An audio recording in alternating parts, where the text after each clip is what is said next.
I'm Logan Carter, 29 years old, and I'm a veterinary technician. I bought a house in Tennessee for $165,000. Amanda Brooks, the manager of Hillside Estate Real Estate Company, prepared all the documents, and we signed at the notary. We were very happy for the first 6 months. Then neighbor Mrs. Williams said something strange. How was this house sold without the real owner? When I started investigating, I was horrified. My name is Logan Carter, I'm 29 years old, and I work as a veterinary technician in Nashville, Tennessee. I've been working at Riverside Animal Hospital for 6 years. I really love working with dogs and cats, helping them. This profession is both emotionally satisfying and financially sufficient. Living in Nashville is great. Music city, vibrant culture, friendly people. But I was tired of living in rental houses. I had been saving money for 6 years to be able to buy my own house. It's not easy with a veterinary technician's salary, but by living frugally, I had saved $35,000 for a down payment. In March 2023, I started seriously looking for a house. I was looking for a detached house around Nashville for $150,000 to $170,000. I was browsing many real estate sites, calling agencies, going house hunting on weekends. I found Hillside Estate Real Estate Company on the internet. Their website looked very professional. Customer reviews were positive. They had slogans like, Nashville's most reliable real estate company. I called and made an appointment. Hillside Estate's office was in a modern business center in South Nashville. The interior decoration was very elegant, with photos of sold houses and achievement certificates hanging on the walls. There was a trustworthy atmosphere. I was very impressed when I met Amanda Brooks. She was a 42-year-old, experienced, smiling woman. She introduced herself. I'm Amanda Brooks, General Manager of Hillside Estate. I've been working in the real estate sector in Nashville for 15 years. Nice to meet you, Amanda. I'm Logan Carter, a veterinary technician. I want to buy my first house. Great, Logan. Helping young professionals is my area of expertise. What's your budget? Around $165,000. My down payment is $35,000. Amanda started searching on her computer. I can show you perfect options. We can look today. The first house Amanda showed me was exactly what I had dreamed of. In the Brentwood area, 3 bedrooms, 2 bathrooms, spacious living room, modern kitchen, small garden. The house was 8 years old, in very good condition, ready to live in. This house is perfect, Amanda. How much is it? $165,000. It fits your budget perfectly, Logan. I really liked the house but didn't want to rush.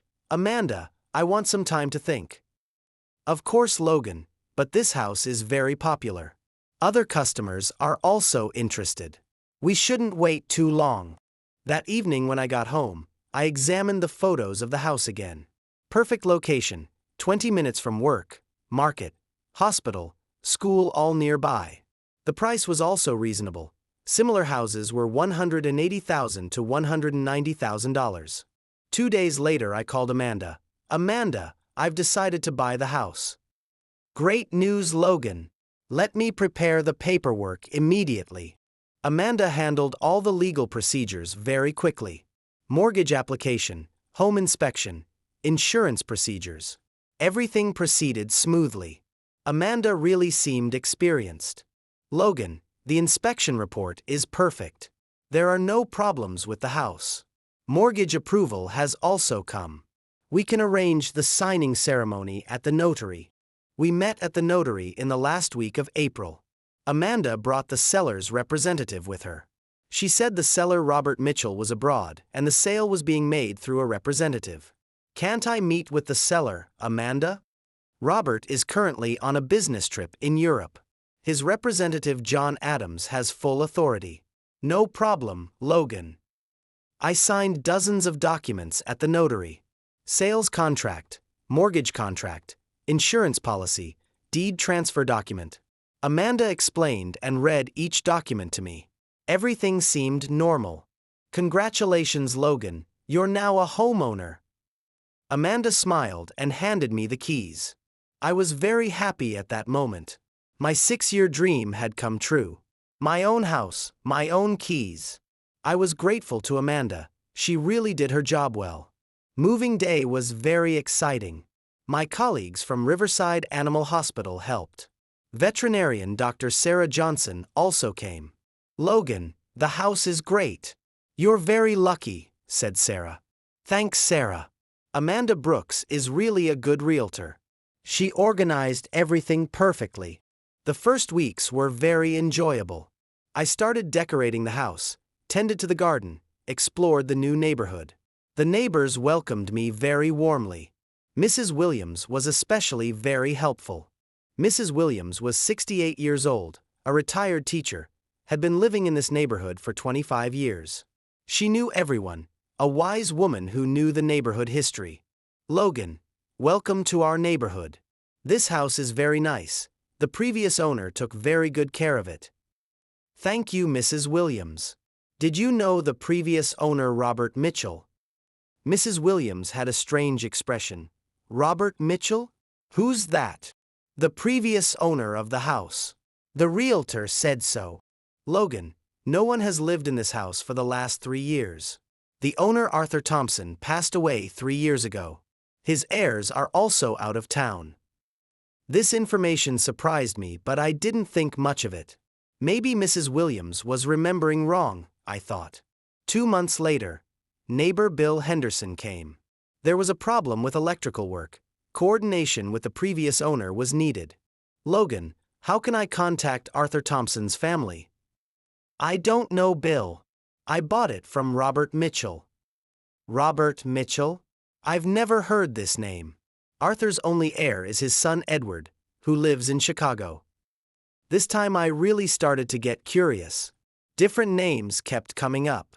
3 months later, a property tax notification arrived. The bill was made out to Edward Thompson. My name wasn't on it at all. I immediately called Amanda. "Amanda, the property tax bill came addressed to Edward Thompson. Is there a problem?" "Logan, don't worry. Deed transfer procedures take some time. System update will be done." "But Amanda, neighbors are saying different things. No one knows Robert Mitchell." "Logan, neighbors sometimes give confusing information. Don't worry about your documents, everything is legal." Amanda's explanation didn't reassure me, but it was a big real estate company. I trusted them. In October, Mrs. Williams came again. This time she looked very serious. "Logan, I need to tell you something important. How was this house sold without the real owner?" "What do you mean, Mrs. Williams?" "I talked to Edward Thompson. He never sold his father Arthur's house. The house is still in his name." This was shocking news. I immediately started investigating. First, I went to the deed office. I wanted to examine the real deed records. Deed office employee Helen Rodriguez checked the records. "Mr. Carter, this house is registered under Arthur Thompson's name. He passed away in 2020. Inheritance passed to Edward Thompson. But I bought it from Robert Mitchell. Here's the sales contract." Helen examined the documents. "This contract is invalid. Robert Mitchell has nothing to do with this house. No deed transfer ever took place." My world was collapsing. I had paid $165,000 for a fake house purchase. I immediately called Hillside Estate but couldn't reach Amanda. The secretary kept saying she was in a meeting. I went to the Hillside Estate office. Secretary Jennifer met me. "I want to meet with Amanda Brooks." "Mr. Carter, Amanda is not available right now." "This is very urgent, Jennifer. There's a serious problem with my house." "I'll tell Amanda to call you." Amanda never called. For 1 week I went to the office, called, never got any response. Jennifer finally said, "Mr. Carter, Amanda no longer works for our company." "What?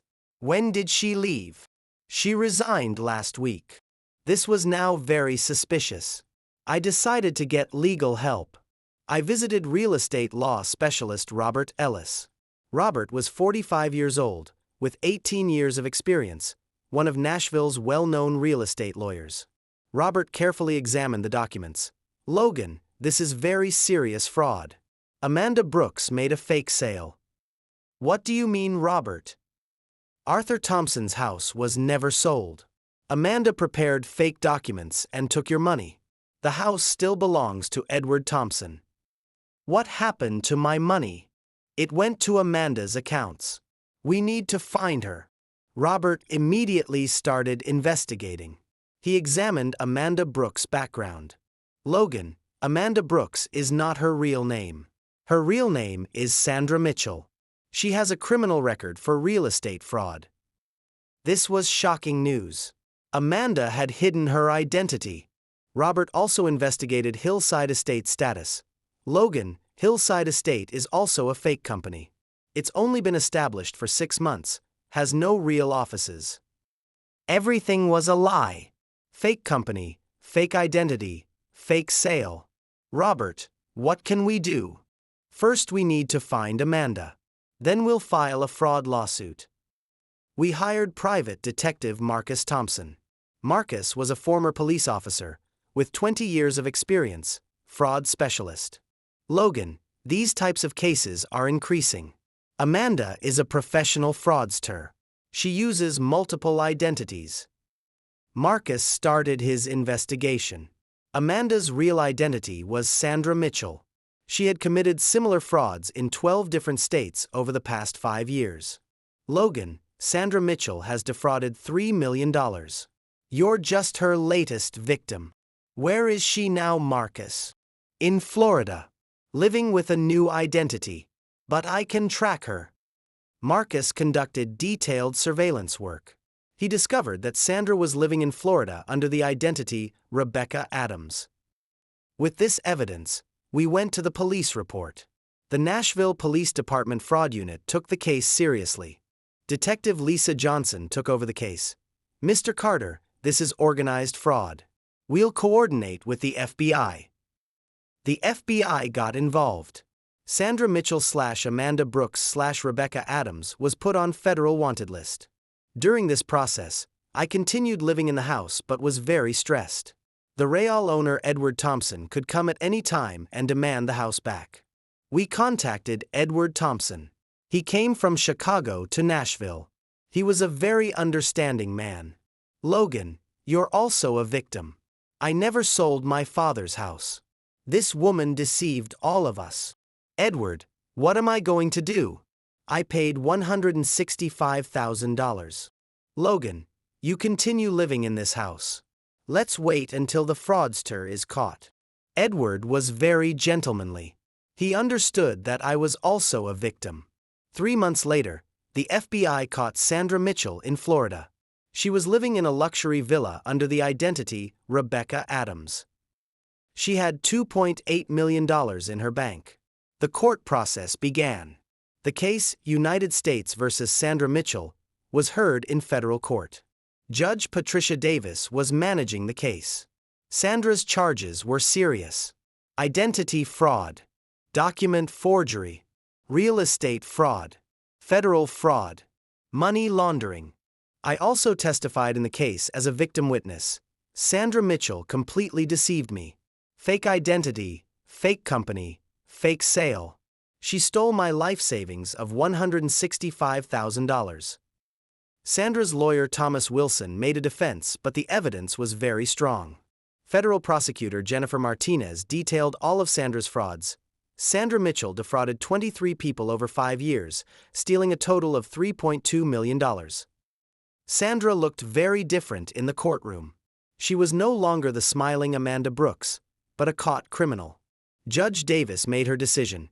Sandra Mitchell is sentenced to 8 years in prison for federal fraud. Full compensation will be paid to victims. All of Sandra's assets were being frozen and would be distributed to victims.